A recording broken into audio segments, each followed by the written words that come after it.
यह कहानी जो है एक आम जिंदगी से लिया गया है, जिसमें एक अमीर बिजनेसमैन का एकदम खत्म से खत्म बच्चा रहता है, लेकिन वो अपने नौकर के साथ किस तरीके से बिहेव करता है और नौकर चाह कर भी कुछ नहीं कर पाता है, वो पूरा पूरा कहानी में देखेंगे।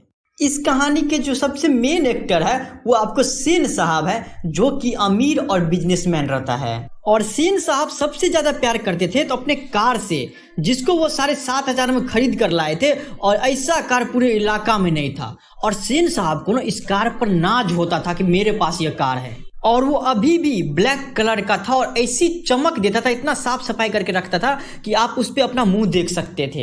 इस तरीके से मेंटेनेंस करके रखता था। और कार पे एक थोड़ा सा भी धब्बा आ जाए तो फिर तो नौकर को तो समझिए खैर नहीं है उसका। वैसे तो सेन साहब की 5 बेटी थी, जिनका नाम है सीमा, रजनी, आलो, शेफाली, अगरती, और एक ही बेटा था उनका जिनका नाम खोखा था, लेकिन कभी कभी जो है ना उसको कासू नाम से जो है सेन साहब बुलाते रहते थे प्यार से। और सेन साहब इतना स्ट्रिक्ट पर्सन थे ना, जो बेटी हंस तो सकती थी, मुस्कुरा तो सकती थी, लेकिन उसके खिलखिलाने की आवाज थोड़ा सा भी घर से बाहर नहीं जाते थे। इतना रूल रेगुलेशन बनाए हुए थे कि उनकी 5 बेटी जो है उनके इशारों पे कठपुतली की तरह नाचते रहती थी। और उनकी जो 5 बेटी थी वो आपको सज्जन, सुशील, संस्कार, तमीज का जीता जागता एग्जाम्पल था। बट उसका जो बेटा था खोखा, वो एकदम महाखत्म इंसान था, और वो सेन साहब के द्वारा बनाया गया हर एक नियम और कानून को तोड़ना जानता था, और जो बोलता था उसको नहीं करने के लिए वही काम करता था वो। और बेटा था इकलौता, तो उसको कोई कुछ बोलता भी नहीं था, लेकिन नौकर को बोला हुआ था कि इस बच्चा खोखा को ना गाड़ी के पास मत आने देना, नहीं तो गाड़ी को तोड़ ताड़ देगा। क्योंकि सेन साहब और उसकी जो पत्नी मेम साहब था, वो दोनों जो है गाड़ी से बहुत प्रेम करता था। सेन साहब का एक सपना था कि मेरा बेटा आगे चल के ना मेरे जैसा बिजनेसमैन और इंजीनियर बने। तो एक दिन नॉर्मली ऐसे ही सेन परिवार के दोस्त वगैरह सब आए हुए थे, तो कुछ बातचीत करने के लिए टॉपिक नहीं था। तो सेन जो थे वो कहते हैं कि आजकल के तो पढ़ाई लिखाई पूरा पूरा बेकार है, उससे कुछ होता नहीं है। देखो ना मेरा बेटा जो है ना खोखा, आपको 5 साल का हो गया, और हम चाहते हैं वो जो है मेरे तरफ बिजनेसमैन और इंजीनियर बने। लेकिन लोग सब क्या बोल रहा है कि अपने बेटा को किंडरगार्टन स्कूल भेज दो, वहाँ पे पढ़ेगा तो इंजीनियर बनेगा। हम वो करने वाले हैं। हम क्या किए हैं, कारखाने से ना बढ़ई मिस्त्री को 2-3 घंटे के लिए बोलते हैं आने के लिए, और मेरा बेटा को ठोक ठाक करके पीट पाट करके जो सिखाएगा कुछ कुछ, ठीक ना। तब ना अभी से मेरा बेटा को उंगली का सब मजबूत होगा, तब ना वो मशीन पकड़ना सीख जाएगा अभी से, ताकि इंजीनियरिंग करने में उसको दिक्कत ना हो। इसी इंसिडेंट से पता कर सकते हैं कि उसके पिताजी का क्या माइंडसेट था। वो चाहते थे क्या, जो मतलब 1-2 घंटा बच्चा मेरा बढ़ई मिस्त्री से ठोक ठाक करना सीख जाएगा तो इंजीनियर बन जाएगा। सोचिए एक दिन फिर ऐसे ही क्या हुआ कि सेन साहब भी बैठे थे, उसके पत्नी और परिवार वाले सब, और एक उनके रिश्तेदार थे जो कि प्रेस में थे, वो भी आए हुए थे उस दिन। तो वो सेन साहब से पूछते हैं कि आपका बेटा तो स्कूल जाता है कि नहीं। उस पर तो पत्रकार समझदार था, वो आपको अंदर अंदर हंसने लगा। उस पर सेन साहब पूछते हैं कि अच्छा आप अपना बेटा को क्या बनाना चाहते हैं। तो उस पर पत्रकार जवाब देता है, मैं चाहता हूं कि वो जेंटलमैन बने, और जो कुछ बने उसका काम है, उसे पूरी आज़ादी रहेगी अपने हिसाब से स्ट्रीम चूज करने के लिए, और वो अपने हिसाब से जो भी करना चाहता है वो करे। उस पर जो है आपको सेन साहब ऐंठ कर बोलते हैं उतने में ही बाहर से कुछ शोरगुल का आवाज़ आया, तो सब आदमी जो है निकल के आया, तो देख रहा है उसका नौकर जो है एक औरत के साथ उलझ रहा था। और औरत का जो छोटा सा बच्चा था वो दिखने में तो छोटा सा था, लेकिन कोशिश करता था ड्राइवर को मारने का कोशिश करता था। नौकर कहता है कि देखिए साहब, मदन गाड़ी को छू रहा था और गाड़ी पे गंदा लग जाता, तो हम मदन को मना किए, तो उसकी माँ भी हमसे ही लड़ाई करने के लिए तैयार हो गई है। मदन की माँ, मदन को ले जाओ और देखना वो फिर ऐसी हरकत ना करे। और यह जो बच्चा मदन था वो सेन साहब के यहाँ जो काम कर रहा था ना, एक किरानी, उसी का बेटा था। और वो जो बच्चा मदन था उसके पैर से ना खून बह रहा था, ठीक ना, लेकिन उसकी मम्मी कुछ नहीं बोली, क्योंकि उसके पापा जो है उसी के यहाँ काम करता था, तो वो कुछ नहीं बोली, और वो अपने बेटा को ही लेके जो है घर चली गई। और सेन साहब उसके पत्नी सबके लिए नॉर्मल बात था कि क्या हो गया, गरीब का बच्चा था, खून बह गया थोड़ा, था क्या हो गया। और मदन की मम्मी भी कुछ नहीं बोली, क्योंकि उसके पिताजी जो है उसी के यहाँ काम करता है। और उसी टाइम क्या हो गया कि उसके गाड़ी का जो है पीछे का हेडलाइट कोई तोड़ दिया, तो जाके देखा तो उसी का बेटा खोखा था, और अपने बेटा को ना मुस्कुरा के डांट रहा था, जबकि उनका जो है ना आपको पीछे का हेडलाइट तोड़ दिया था। अब बोल रहा था क्या, बड़ा शरारती हो गया है कासू।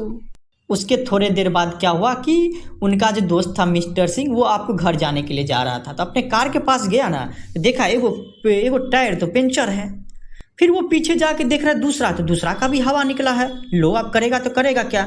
उस पे उसका ड्राइवर बोलता है क्या काम तो कासू बाबू का ही मालूम पड़ता है, इधर ही खेल रहे थे।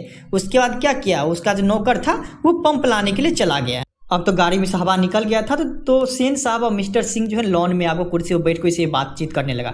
तो सेन साहब क्या बोलते हैं कि इसी सब हरकत से लगता है क्या हमको कि मेरा बेटा आगे जाके इंजीनियर बनेगा। यहाँ पर देखने वाली बात है क्या कि बड़ा आदमी का जो है ना बेटा सब अगर हवा निकाल देता है, पंचर कर देता है, तो उसका बाप बोलता है कि मेरा बेटा आगे जाके इंजीनियर बनेगा। जब सब रिलेटिव रिश्तेदार सब चले गया तो वो जो बच्चा मदन था, उनके पिता गिरधर लाल को जो है ना, जो कि उन्हीं के फैक्ट्री में काम करता था, उनको जो आउट हाउस से जो बुलाने के लिए बोला गया। और जब गिरधर लाल आया तो सेन साहब के सामने सिर झुका कर खड़ा हो गया, क्योंकि कैसा भी है तो नौकर है। सेन साहब कहते हैं देखो गिरधर, मदन आजकल बहुत शौक हो गया है, मैं तुम्हारी और उसकी भलाई चाहता हूँ। गाड़ी को गंदा किया वो अलग बात है, मैंने मना किया तो ड्राइवर को मारने के लिए दौड़ा है। हाँ, मेरे सामने भी उसको जो झटपट कर रहा था मारने के लिए। उस पे उसकी पत्नी बोलती है कि ऐसे ही लड़की ना आगे चल के ना देखिएगा गुंडे चोर और डाकू बनते रहते हैं, उसे संभालने की कोशिश करो, ठीक ना। अब फिर ऐसी बात हुई तो अच्छा नहीं होगा, तुम अब जा सकते हो। जब वो रात को गिरधर अपने घर आया तो अपना बेटा को बहुत मार मारा, इतना मार मारा कि उसका चिल्लाहट उसके घर तक जाता था।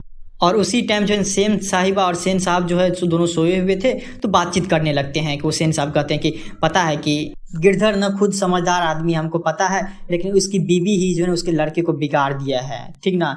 मेरा तो दिमाग खराब हो गया था, कम वक्त मेरा तो मन कर रहा था उसका खाल उधर दे, लेकिन करे तो करे क्या, गिरधर का बेटा था ना। उसकी पत्नी कहते कम वक्त कैसे कौआ की तरह चिल्ला रहा है, मार रहा है, तो कैसे कौआ की तरह भिकमंगा कहीं का खोखा का बराबरी करता फिरता रहता है कि खोखा की तरह होंगे। अगले ही दिन शाम में क्या हुआ कि खोखा जो उसका बेटा था वो आपको खेलते खेलते ने आपको बगल वाला गली में पहुंच गया। और खोखा तो बड़ा बाप का बेटा था और आदत से लाचार था, वो घुस गया, बोला क्या हमको लट्टू दो हम भी खेलेंगे। और सब बच्चा सब तो सेम एज का था, तो मतलब उस सबको कोई नॉर्मल दोस्त जैसा था, सब दोस्त था। लेकिन मदन जो था, मदन के साथ एक बार मैटर हो गया है, उसका ड्राइवर तो उसको मारा था, इतना मारा था कि खून बह गया था उसको। उस पे जो है ना आपको मदन जवाब देता है अबे जा भाग यहाँ से, बड़ा आया लट्टू खेलने वाला है भी लट्टू तेरे, जा अपने बाबा के मोटर पर जाकर बैठ। कासू तो आदत से मजबूर था। इसी बात से पता कर सकते हैं कि वो जो है ना अपनी बहन सबको मारने के लिए तैयार हो जाता था, छोटा लेकिन बहन को मारने के लिए तैयार था, हो जाता था छोटा लेकिन अपने ड्राइवर को मारने के लिए जो तैयार हो जाता था। इसी बात से समझ सकते हैं उसका दिमाग कैसा था। तो उसका भी दिमाग तो उसी टाइप का था, वो चला मारने के लिए मदन के लिए। तो दोनों के बीच में एकदम लड़ाई हो गया था, मदन उसको मार रहा था और खोखा उसको मार रहा था, लेकिन जीता वही जो झोपड़ी वाला था, अर्थात मदन जीत गया उसको। इतना मार मारा ना कि उसका दूगो जो दांत था ना उसमें से खून निकाल दिया, दांत तोड़ दिया उसका। लेकिन बाकी बच्चा सब मजा ही ले रहा था, उसको क्या लेना देना था, एकदम देख रहा था बढ़िया से। हाँ, और वो रोते रोते जो है खोखा अपने बाप के पास गया, आप देखिए। और इधर मदन और मदन के दोस्त सब जैसे ही लड़ाई उड़ाई खत्म हुआ था, सब अपने अपनी जगह चले गया। उसको लगा कि जैसे भी होगा कि हम घर में घुस जाएंगे, खाना खा लेंगे, भूख बहुत लगा है, और मम्मी पापा तो सो गए होंगे, तो हम भी जाके कहीं सो जाएंगे, सवेरे निकल जाएंगे। धीरे धीरे दबे पाँव से आया, किचन में गया, वो धीरे से मम्मी सबको देख रहा था पहले सोया है कि नहीं। जब समझ गया कि सो गया है मम्मी पापा, तब वो क्या क्या धीरे से खाना निकाला, खाना खा लिया एकदम। और वो खाना खाने के बाद जो है ना मम्मी पापा जिस रूम में सोता था ना उसके तरफ गया और सुन रहा था कि मम्मी पापा आखिर सोए हैं कि बात कर रहा है, तो क्या बात कर रहा है, क्योंकि जाग जाएंगे तो फिर तो मारेगा। उसको बहुत डर था क्योंकि पहले भी मारा हुआ था वो। उसके पिता बोल रहे थे अरे भाई बतलाया तो साहब ने यही कहा कि आज से तुम्हारी यहाँ कोई जरूरत नहीं है, कल से मकान छोड़ देना, तुम्हारा बेटा मेरा बेटा को मारा है और तनख्वाह जितना भी है ऑफिस आके लेके चले जाना। तो मदन को लगा कि ठीक है, अच्छा हुआ, मेरे बारे में तो बात नहीं कर रहे हैं मम्मी पापा। फिर वो धीरे धीरे दबे पाँव से जो है ना आपको निकल रहा था। जैसे ही निकल रहा था तो उसका पैर जो है ना लोटा से टकरा गया। लो आप टकराया तो आवाज कर गया।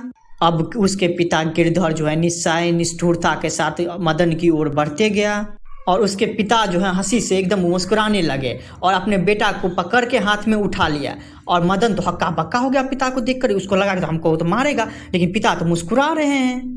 और बेटा को बोलता है कि गर्व के साथ, शाबाश बेटा, एक तेरा बाप है और तूने तो वो करके दिखाया जो तेरा बाप नहीं कर पाया। और खोखा के दो दांत तोड़ डाले। हा हा हा हा हा हा। यहीं पे खत्म हो जाता है।